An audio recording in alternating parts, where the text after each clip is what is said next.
ওই জন্য পিছিয়ে যাচ্ছে। শিবাই তুমি কিছু লক্ষ্য করেছো? না বাবু। শিবাই বলুন। এই বটবৃক্ষের ছায়ার নিচে বসে দেখলাম অদূরে যেন দুটি কন্যা ধুলো খেলা খেললো, তার মধ্যে একটি কন্যা মরা মৎস্যকে জীবিত করে দিল। তাই নাকি বাবু? শিবাই বলুন। আমার মন বলছে ওই কন্যা দুটির মধ্যেই সতী কন্যা রয়েছে। তাই নাকি? তাই চলো শিবাই, ওই তো কন্যা দুটি এগিয়ে আসছে, এই মুহূর্তে তাদেরকে আমরা সতীত্ব পরীক্ষা করব। বাবু। হ্যাঁ শিবাই। আমরা তো খাতা কলম নিয়ে আসিনি যে মেয়েগুলোকে পরীক্ষা নেব। শিবাই খাতা কলমের প্রয়োজন নেই, তাহলে সতীত্ব পরীক্ষা করব তাদের। কিভাবে? কিভাবে জানো শিবাই? কিভাবে? রয়েছে মম হস্তে মাতা চণ্ডীর দেওয়া হেতাল যষ্টি, এই হেতাল যষ্টি দিয়ে তাদের আমরা সতীত্ব পরীক্ষা করব। বেশ বাবু বেশ। তাই তো এই মাতা চণ্ডীর হেতাল যষ্টি আমি এই পথে রেখে দিলাম, বেশ। তুমি আত্মগোপন করো শিবাই। সখী চলো।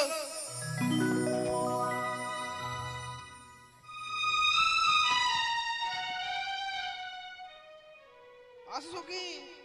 সখী। সখী রে, হ্যাঁ সখী। জয় জয় মা মনসা দেবীর জয়। সখী। সখী রে, লাঠি কেন প্রণাম করছো? তুমি অবাক হচ্ছে লাঠিকে আমি কেন প্রণাম করলাম? সত্যি সখী? এটা তোমার ভুল কেন বলো তো? কেন? এই পৃথিবীতে যত নারী রয়েছে সকলকে বলছি গো মা, নারীদের জীবনে দেখে চলতে হয়, দেখে ফিরতে হয়, না জানি নারীদের বিপদ আসে। তাছাড়া লাঠি আমাদের কোন সময় কাজে লাগে জানেন গো?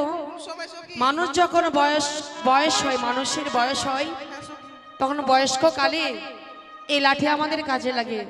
সবাই ছেড়ে চলে যাবে, মা বাবা কাকা দাদা সবাই ছেড়ে চলে যাবে, কিন্তু লাঠিকে যদি আমরা সঙ্গ করি এই লাঠি কোনোদিন আমাদের ছেড়ে যাবে না সখী। তাই লাঠিকে আমি সম্মান জানালাম, প্রণাম জানালাম, এক কোনায় রেখে আজ আমরা গৃহমাঝে ফিরে যাব। বেশ সখী। চলো সখী চলো। দাঁড়াও মা, শুধু পথ রোধ করেছি তোমাদের কাছ থেকে আমি কয়েকটি কথা জানবো বলে। বেশ বাবা বলো। তবে শোনো মা, সে কথা আমি গানের ভাষায় জিজ্ঞাসা করছি, তোমরাও গানের ভাষায় উত্তরই দেবে কেমন? বেশ। দিয়ে যাও ও গো কন্যা নিজ পরিচয় গো, ও কি ভালো কার ঘরের কন্যা তোমরা গো।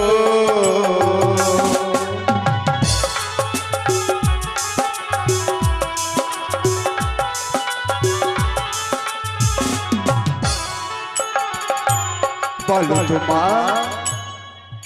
দিয়ে যায় গো ও গো বাবা নিজ পরিচয় গো ভালো রাজার ঘরে রাজঘরে কোনা গো।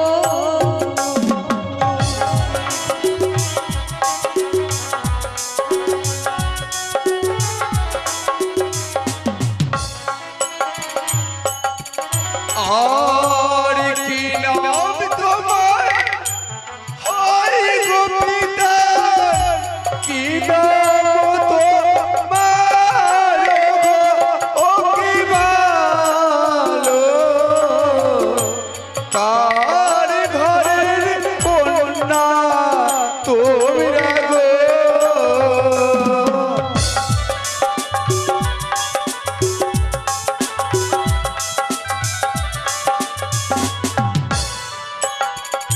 বলো গো মা।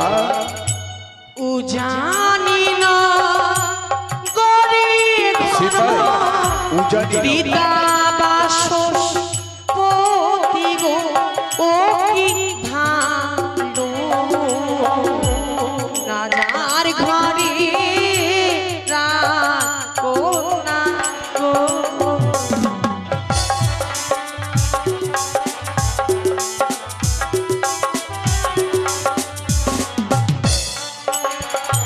সত্যই মা, বাবা জিজ্ঞাসা করে বুঝলাম তোমরা রাজঘরের রাজকন্যা, বাবা গো।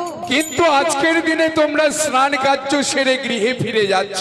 হ্যাঁ বাবা, আজকের দিনে আমরা বুঝতে পারছি না তোমরা দত্তা না অদত্তা। আমরা অদত্তা বাবা। সত্যই মা সত্যই, বাবা জিজ্ঞাসা করে বুঝলাম তোমরা রাজঘরের রাজকন্যা। যাও মা, এই মুহূর্তে তোমরা তোমাদের রাজগৃহে ফিরে যাও। কিন্তু আজকের দিনে তোমাদের পথ রোধ করে যদি আমাদের কোনো ভুল হয়ে থাকে, বাবা, আমি তোমাদের কাছে ক্ষমা চেয়ে নিচ্ছি মা জননী। না বাবা, আপনি আমাদের পিতা তুল্য, আমাদের যদি কোনো ভুল হয়ে থাকে নিজ সন্তান মনে করে আমাদের ক্ষমা করে দেবেন গো বাবা। বেশ মা। ভুলো যদি হয় গো বাবা, ক্ষমা করে দেবেন গো ভালো। এখন আমরা যাই চলে।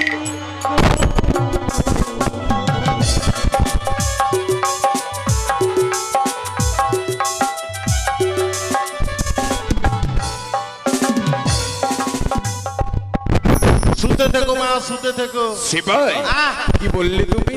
আরে আশীর্বাদ করলাম বাবু।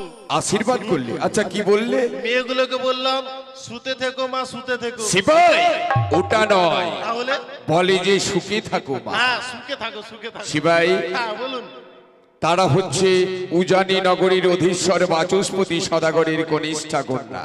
একেবারে ঠিক বলেছেন। কিন্তু শিবাই, বলুন। আমি যে মাতা চন্ডীর হেতাল যষ্টি তোমায় পরীক্ষা করতে দিয়েছিলাম, হ্যাঁ। বলো তো শিবাই, ওই কন্যা দুটির মধ্যে কোন কন্যাটি তোমার সতী বলে মনে হলো? তাহলে বলি বাবু। হ্যাঁ হ্যাঁ বলো। বাবু, হ্যাঁ। আপনার হেতাল লাঠিকে যে মেয়েটি লঙ্ঘন করে পার হয়ে চলে আসলো, সেই মেয়েটি এই পৃথিবীর বুকে সতীর বেটি সতী। সে তোমার ভুল ধারণা শিবাই, কেন? সে তোমার ভুল ধারণা। কেন? মাতা চন্ডীর দেওয়া হেতাল যষ্টি যে কন্যা লঙ্ঘন করে গেছে, সে হচ্ছে পৃথিবীর বুকে অসতী কন্যা। তাই নাকি? আর যে প্রণাম করে তাকে দূরে সরিয়ে রেখে গেছে, সেই হচ্ছে পৃথিবীর বুকে সতী কন্যা। তাই নাকি? চলো, ওই তো কন্যা দুটি উজানি নগরীর দিকে এগিয়ে যাচ্ছে। যে রাজপ্রাসাদেই প্রবেশ করবে, তাদের পিছু পিছু গিয়ে সে প্রাসাদেই আমরা প্রবেশ করব। চলুন তাহলে। এগিয়ে এসে শিবাই, চলুন। জয়